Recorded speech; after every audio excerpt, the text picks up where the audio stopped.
Alright. So, what's going on, people? And I want to welcome you to my thoughts on this year's E3 press conferences so far for the day of June 9th, 2014. So, we got a couple of games revealed, trailer things yesterday for the Xbox press conference. So far, I'm really impressed with it.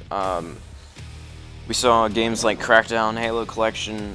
First of all, we weren't expecting any bit of Crackdown at all. No, like, I didn't even expect to hear a thing about Crackdown for probably another couple of years. And I'm pretty sure none of you awesome guys were either, but we got a reveal for it, so we got actually a trailer. They were saying that the gameplay is supposed to be very similar to the actual trailer itself. I don't think it's going to be like that massive of destruction, because they were saying how they want to implement a lot of destruction into the game and stuff like that, but I don't think even I don't even think a PC could handle all that kind of stuff, but we'll just have to wait and see until the game comes out. So they haven't exactly given a release date for when it's supposed to come out. I'm expecting sometime in 2016 or 2015, but nobody knows yet. Then we got the Halo Collection, which I am personally very hyped up about, because I've been waiting for Halo 2 Anniversary since it was first leaked, or rumored at least. And when they showed that trailer, I was like, I was insane. But as far as gameplay is concerned, they showed off Ascension, an old Halo 2 game map actually, and this guy's raging at me.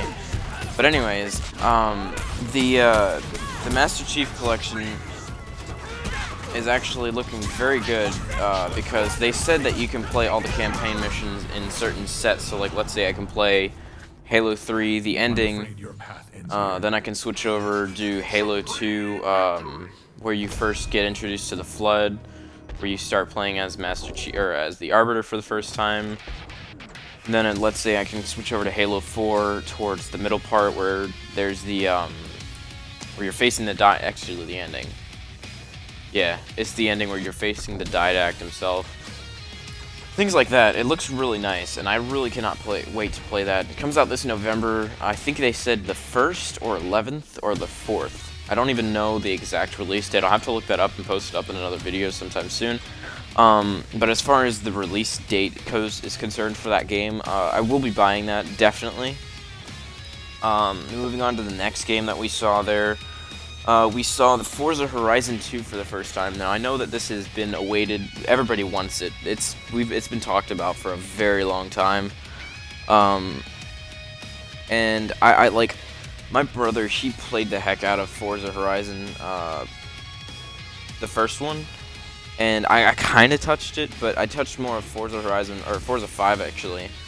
And I really did love it. But as far like for the as far as gameplay is concerned, it's supposed to be open world. They're going to be including massive amounts of I think they said massive amounts of players, or it's just exaggerated weather. I don't know. They're supposed to have drivatars in there, so as soon as you pop up the game, apparently you'll already have some experience on the game, do your drivatar. I don't know how that's going to work. But as far as, I might actually pick that up. I don't know. I'm not a big fan of Forza, so it's kind of iffy for me. So moving on to the next game, we got a first glimpse at Advanced Warfare. I don't even think this should be considered a Call of Duty, because it's amazing. I love the way it looks. It looks like how Battlefield 4 looks on Xbox One currently, and that takes a lot for it to be a Call of Duty to look like that. So Call of Duty has never been one for amazing graphics, and they really took the show with the Advanced Warfare gameplay demo.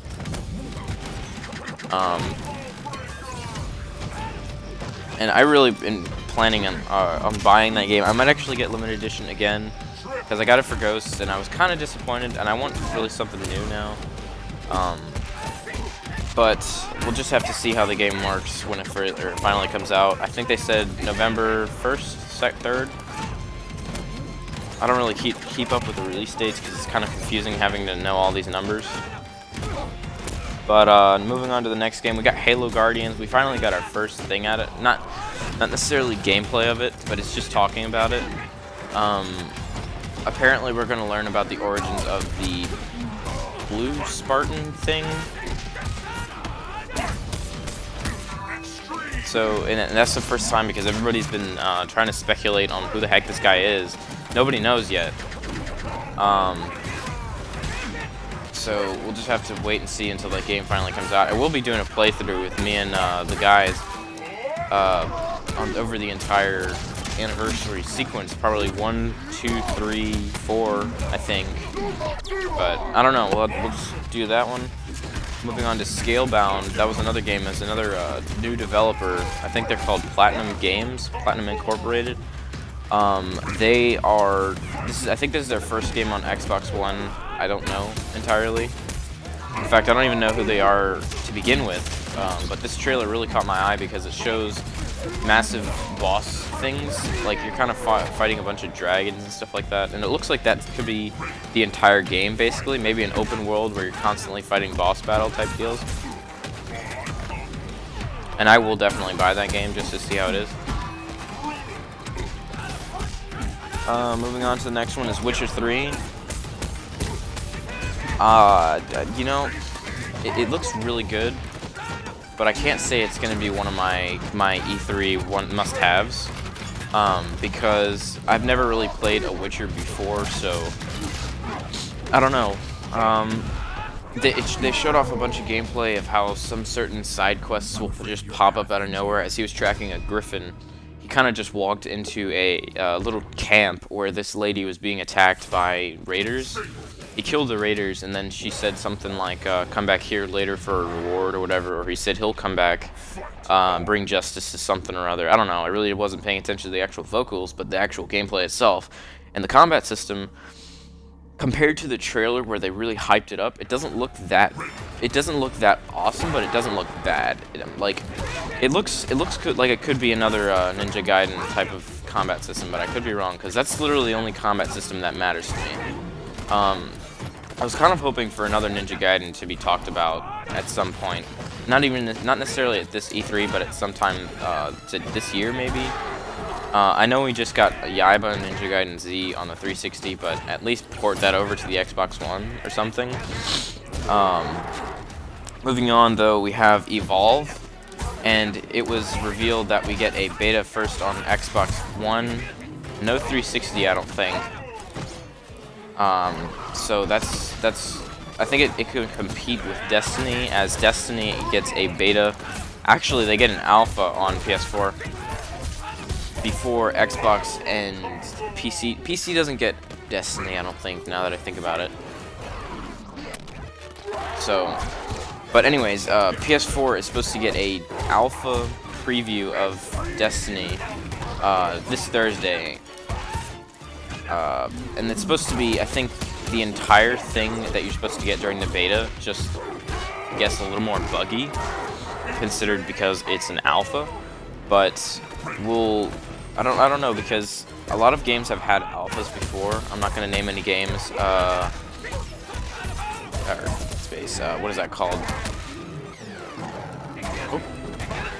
What is that? Arma 3 had an alpha, and it was actually pretty good. I never really got the chance to play it because, as you guys know, I don't have a PC currently to play games on. But the alpha, I'm at a loss of words here though, because it kind of really made me mad though, because I've been with Bungie, I've been with Xbox Live for 6 or 7 years now, and we get no incentives for Destiny whatsoever, and I really don't think that's fair at all. I mean, granted, it is a completely new IP, but I feel that since they've been with Xbox for so long, they should at least give Xbox their own bonuses for Destiny, because PS4, they get the beta, they get alpha, and they get an extra hour's worth of combat. They get a strike mission, and they get they get one multiplayer map that nobody else will get on the other consoles. So I really don't. I mean, it's just one strike mission, which strike missions are usually only a half an hour long. And then the multiplayer map, though, if it's a really fun map, nobody else is going to get that. So it's not really a fair experience for anybody. So let's say PS4 has an awesome map, like let's say Gears of War were ported over to PS4, but they didn't get famous maps like Blood Drive or Gridlock. If you played Gears of War, you would know that that's not fair at all, because Gears of War is pretty much known for Blood Drive and Gridlock. Those are its popular, I would say, the most popular maps on Gears of War at the current time, because I love playing those maps personally. I could literally play those maps for hours on Horde and stuff without getting bored. But, oh, just got here.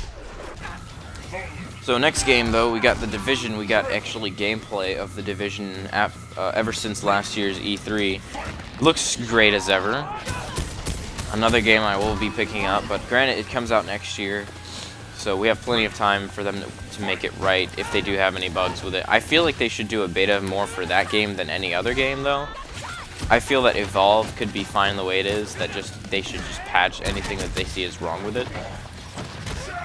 I really do think that The Division needs a beta, because it's supposed to be only focused on online play more than, I don't even think they have a single player at all. And that could be an issue, because it could turn out like every other single player game or multiplayer game that messes up.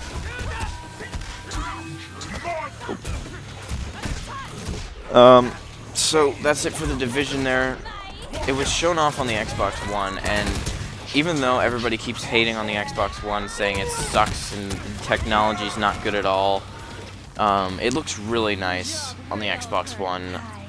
If you are one of those people that says that the PS4 it looks so much better than the Xbox One, either you are just very stuck up and have nothing better to do with your lives, or you have no idea what you're talking about and you're just following all the other fanboys that have no idea what they're talking about.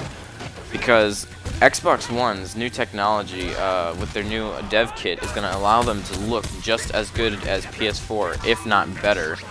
Because we run on DX12, whereas you guys are on, I think it's called Metal or something like that, or MX something or other. But yeah, if you say that the Xbox One is going to look worse than the PS4, you are sadly mistaken, because apparently we're going to be getting 1080p on Destiny for Xbox One this coming year, and that's because the dev kit was released for the Destiny producers as well as indie developers, which I'll get to in here in a second.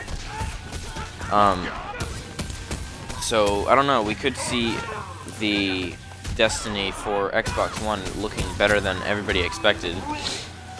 If that's the case, I'm still fine with it, even if it doesn't look as good. And I'm sorry if I'm kind of stuttering here, it's because I'm playing Killer Instinct, and it's literally one of the only games I focus on. So next, though, we have The Division, or not The Division, excuse me, Rise of Tomb Raider.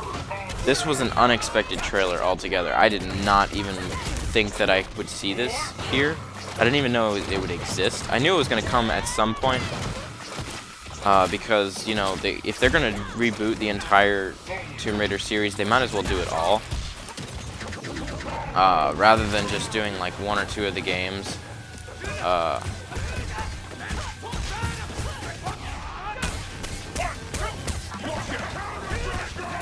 Nice counterbreaker there. Oh. But yeah, the Tomb Raider, the trailer was really awesome, because it was like it was her in the therapist's office, and then it showed her like getting what is that, nervous or something like that. Not necessarily nervous, but jittery. I don't know why, because maybe she likes her adventures in the nowhere land of tombs. But the trailer looked nice. I won't be buying it. I've never really liked Tomb Raider games from the beginning. So yeah, moving on to the next one here, we have Assassin's Creed Unity.